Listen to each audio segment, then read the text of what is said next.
जय हिंद दोस्तों, आप सभी का स्वागत है हमारे channel HR study point channel पर।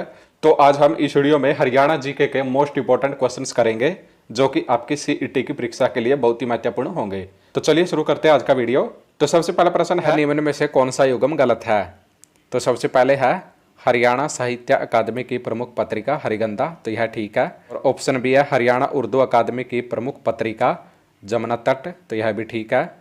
और ऑप्शन सी है हरियाणा संस्कृत अकादमी की प्रमुख पत्रिका हरिप्रभा, तो यह भी ठीक है।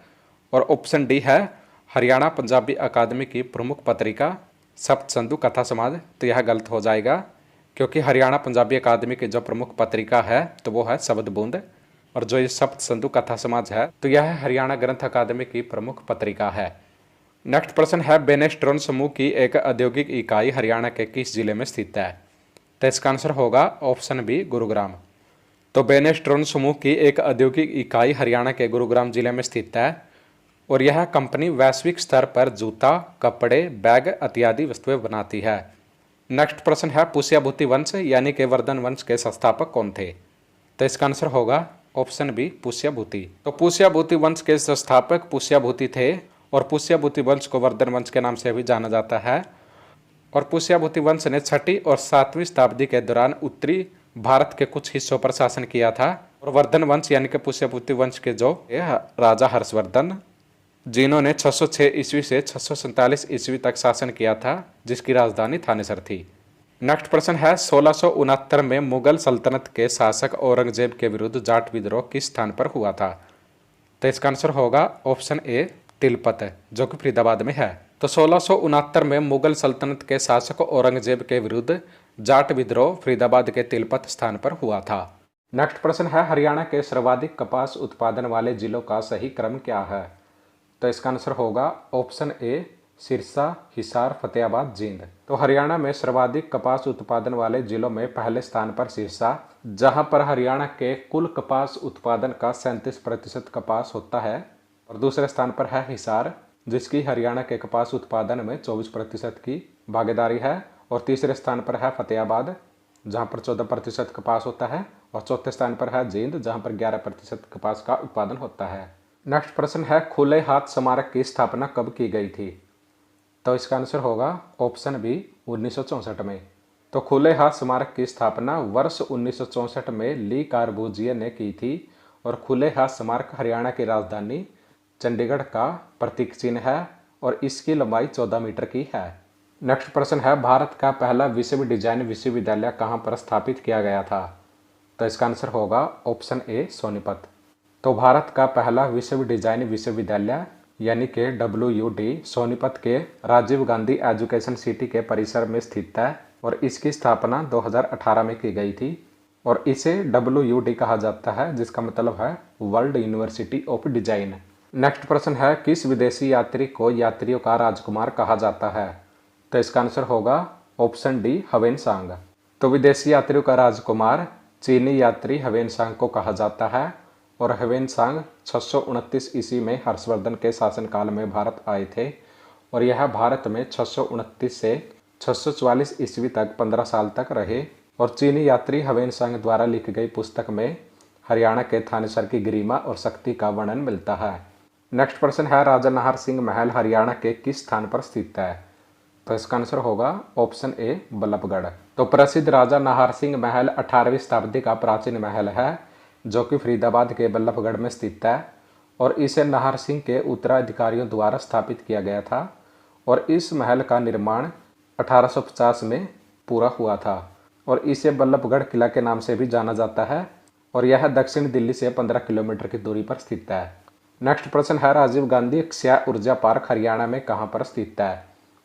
तो इसका आंसर होगा ऑप्शन बी गुरुग्राम।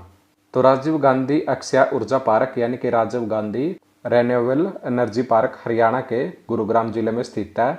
और राजीव गांधी अक्षय ऊर्जा की स्थापना 12 अगस्त 2004 में की गई थी। नेक्स्ट प्रश्न है, हरियाणा का प्राचीन ऐतिहासिक गांव लोहारी रागो किस जिले में स्थित है? तो इसका आंसर होगा ऑप्शन ए हिसार। तो हरियाणा का प्राचीन ऐतिहासिक गांव लोहारी रागो हिसार जिले में स्थित है। और हिसार के लाहौरी रागो गांव में सीसवाल सभ्यता के 3 ऐतिहासिक टीले हैं और इन टीलों की खुदाई पुरातत्व और संग्रहालय विभाग हरियाणा के अधिकारियों धूप सिंह और चंद्रपाल सिंह ने 1980 में की थी और उन अधिकारियों ने उस समय की मिट्टी के पात्र के रूप में हड़प्पा काल के पुरातत्व अवशेषों की खोज की थी। और लोहारी राघो गांव अपनी वेबसाइट बनाने वाला प्रदेश का पहला गांव है। नेक्स्ट प्रश्न है, गोस अली शाह की बावड़ी हरियाणा में कहां पर स्थित है? तो इसका आंसर होगा ऑप्शन डी, फारूक नगर। तो गोस अली शाह की बावड़ी हरियाणा के गुरुग्राम जिले के फारूक नगर शहर में स्थित है और यह भारत की सबसे प्रसिद्ध बावड़ियों में से एक है। और इस बावड़ी को 18वीं शताब्दी में मुगल वंशज के शासक फर्रुखसियर के अधीन एक स्थानीय प्रमुख गोस अली शाह द्वारा बनवाया गया था। नेक्स्ट प्रश्न है, ऐतिहासिक स्थल नौरंगाबाद हरियाणा के किस जिले के अधीन आता है? तो इसका आंसर होगा ऑप्शन ए, भिवानी।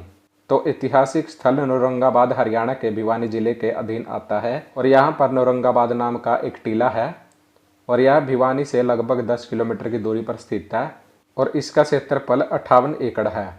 और इस स्थान से खुदाई में कुषाण और गुप्त काल के सिक्के और अन्य ऐतिहासिक वस्तुएं मिली हैं जो बहुत महत्वपूर्ण है और इन सभी वस्तुओं को झज्जर के गुरुकुल संग्रहालय में प्रदर्शित किया गया है। नेक्स्ट प्रश्न है, हरियाणा का प्रसिद्ध लोहार पीर पर्यटक स्थल कहाँ पर स्थित है?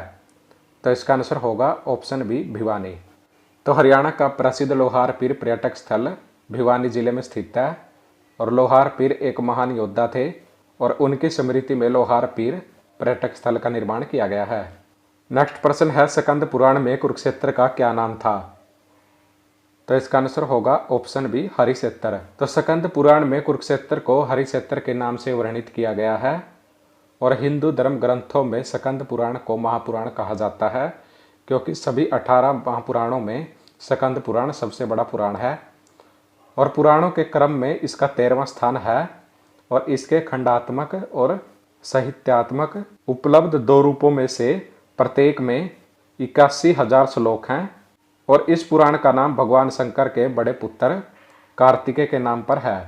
कार्तिकेय का नाम ही स्कंद है। नेक्स्ट प्रश्न है, हरियाणा के सबसे कम विधानसभा क्षेत्र वाले जिले कौन से हैं?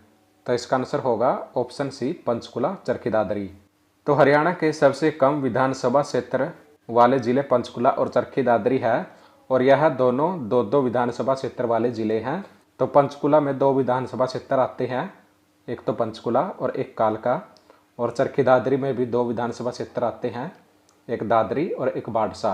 और ये तो थे सबसे कम विधानसभा क्षेत्र वाले जिले। और जो हरियाणा का सर्वाधिक विधानसभा क्षेत्र वाला जिला है तो वो है हिसार और हिसार में कुल 7 विधानसभा क्षेत्र हैं और ये 7 विधानसभा क्षेत्र कौन से हैं? हिसार, बरवाला, आदमपुर, उकलाना, हांसी, नारनौंद और नलवा। नेक्स्ट प्रश्न है, उचित मिलान कीजिए। तो सबसे पहले हैं सोनू निगम फरीदाबाद, तो यह ठीक है। तो सोनू निगम हिंदी सिनेमा के प्रसिद्ध गायक हैं और यह हरियाणा के फरीदाबाद जिले से हैं। और नेक्स्ट है सतीश कौशिक महेंद्रगढ़ से, तो यह भी ठीक है। तो सतीश कौशिक जी हरियाणा के महेंद्रगढ़ जिले से हैं और यह फिल्म निर्देशक, लेखक और अभिनेता भी हैं। और ऑप्शन सी है राजकुमार राव अंबाला, तो यह गलत हो जाएगा। तो राजकुमार राव अंबाला से नहीं, गुरुग्राम से हैं और राजकुमार राव हिंदी सिनेमा के प्रसिद्ध अभिनेता हैं। और ऑप्शन डी है रणदीप हुड्डा रोहतक, तो यह ठीक है। तो रणदीप हुड्डा रोहतक के जसिया गांव से है और रणदीप हुड्डा भी प्रसिद्ध अभिनेता हैं। नेक्स्ट प्रश्न है, खोखराकोट, सुध, बूडिया से किन किन शासकों के सिक्के प्राप्त हुए हैं? तो इसका आंसर होगा ऑप्शन डी, यह सभी। तो खोखराकोट, सुध और बूडिया तो इन तीनों ऐतिहासिक स्थलों से प्रतिहार, चौहान और तोमर शासकों के सिक्के प्राप्त हुए हैं। नेक्स्ट प्रश्न है, सेंट थॉमस चर्च हरियाणा के किस जिले में स्थित है? तो इसका आंसर होगा ऑप्शन डी, हिसार। तो सेंट थॉमस चर्च हरियाणा के हिसार शहर में राष्ट्रीय राजमार्ग 10 पर स्थित है और सेंट थॉमस चर्च दिसंबर 1860 से मई 1864 तक 4 साल में बनकर तैयार हुआ था और यह चर्च सेंट थॉमस को समर्पित है और सेंट थॉमस यीशु मसीह के 12 शिष्यों में से एक थे। नेक्स्ट प्रश्न है, फरीदाबाद में स्थित नाहर सिंह क्रिकेट स्टेडियम का निर्माण कब करवाया गया था? तो इसका आंसर होगा ऑप्शन बी, 1981 में। तो फरीदाबाद में नाहर सिंह क्रिकेट स्टेडियम को 1981 में बनवाया गया था और इस स्टेडियम की 25,000 लोगों की क्षमता है और सबसे पहले इस स्टेडियम को म्यूर स्टेडियम के नाम से जाना जाता था। तो फ्रेंड्स ये थी आज की वीडियो, और अगर आपको आज की वीडियो अच्छी लगी है तो प्लीज़ आप वीडियो को लाइक करें, और अगर आप हमारे चैनल पर नए हैं तो प्लीज़ चैनल को जरूर सब्सक्राइब कर लीजिए और बेल आइकन को जरूर प्रेस कर लीजिए, ताकि आने वाली सब वीडियो की नोटिफिकेशन आपको समय समय पर मिलती रहे।